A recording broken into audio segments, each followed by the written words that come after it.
ಬೆಂಗಳೂರು ಹೊರವಲಯದ ಆನೇಕಲ್ ಸಮೀಪದ ಅಲಯನ್ಸ್ ವಿಶ್ವವಿದ್ಯಾಲಯದಲ್ಲಿ 14ನೇ ವರ್ಷದ ಘಟಿಕೋತ್ಸವ ಕಾರ್ಯಕ್ರಮ ಅದ್ಧೂರಿಯಾಗಿ ನೆರವೇರಿತು. ವಿವಿಧ ವಿಭಾಗಗಳಲ್ಲಿ ಪದವಿ ಪಡೆದ ವಿದ್ಯಾರ್ಥಿಗಳಿಗೆ ಕಲ್ಕತ್ತಾ ಹೈಕೋರ್ಟ್ನ ನ್ಯಾಯಮೂರ್ತಿ ಅನನ್ಯ ಬ್ಯಾನರ್ಜಿ ಪದವಿ ಪ್ರದಾನ ಮಾಡಿದರು.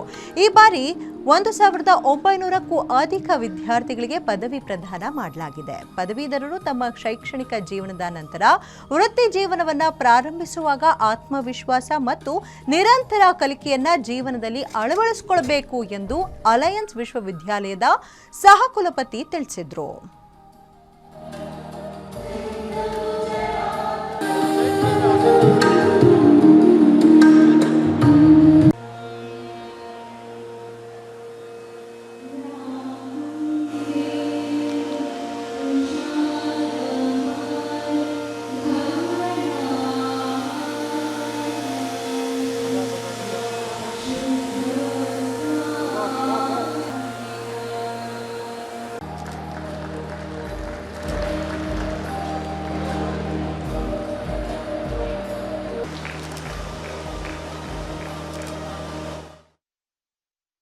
ಎಲ್ಲರಿಗೂ ನಮಸ್ಕಾರಗಳು.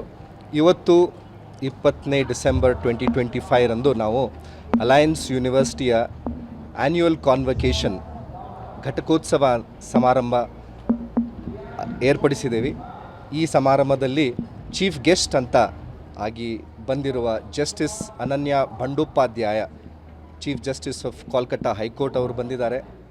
ಹಾಗೂ ಗೆಸ್ಟ್ ಆಫ್ ಆನರ್ ಇಬ್ಬರು, ಒಂದು professor Rishikesh, ex director IIM Bangalore, ಹಾಗೂ doctor Veerappan, founder of Tessolve company, semiconductor, largest and the first semiconductor company ಅವರು ಬಂದಿದ್ದಾರೆ. ಈ ಉತ್ಸವ ನಾವು ಎವ್ರಿ ಇಯರ್ ಸೆಲೆಬ್ರೇಟ್ ಮಾಡ್ತೀವಿ. ಖುಷಿ ಏನಂತಂದರೆ ಅತಿ ಹೆಚ್ಚಿನಲ್ಲಿ ಇವತ್ತು ಸ್ಟೂಡೆಂಟ್ಸ್ ಗ್ರ್ಯಾಜುಯೇಟ್ ಆಗ್ತಾ ಇದ್ದಾರೆ. ಸುಮಾರು 1900ಕ್ಕಿಂತ ಹೆಚ್ಚು, 1900+ ಸ್ಟೂಡೆಂಟ್ಸ್ ಇವತ್ತು ಗ್ರ್ಯಾಜುಯೇಷನ್ ಡಿಗ್ರೀಸನ್ನು ಪಡ್ಕೊಳ್ತಾ ಇದ್ದಾರೆ. ಇದರಲ್ಲಿ 10 PhD ಹೋಲ್ಡರ್ಸ್ ಆಗಿದ್ದಾರೆ ಹಾಗೂ 19 ಗೋಲ್ಡ್ ಮೆಡಲಿಸ್ಟ್ಸ್ ಆಗಿದ್ದಾರೆ.